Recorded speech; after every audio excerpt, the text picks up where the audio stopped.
Hi guys, welcome back to my channel. My name is Sana. You are watching Sana Tech YouTube channel. In this video, I am going to teach you how to fix apps not opening on iPhone. Without wasting any time, let's start this video. Solution number 1, update your iOS version. Tap on Setting app. You can see appears on screen. Scroll up. Tap on General. Tap on Software Update.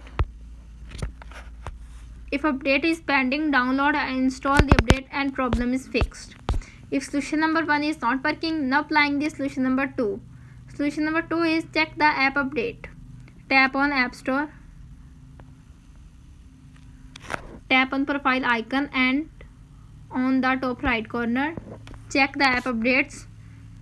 Updates are available. Update your apps and problem is fixed.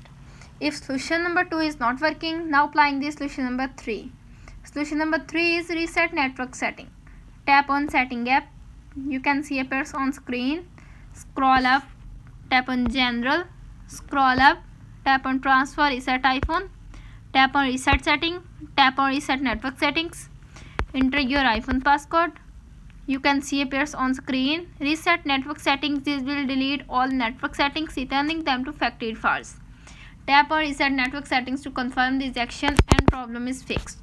If all solutions are not working on your iPhone, simply contact support.apple.com and fix your problem. How to fix apps not opening on iPhone is successfully. That's it. If the video helpful to you, please don't forget to share and subscribe my YouTube channel. Thanks for watching.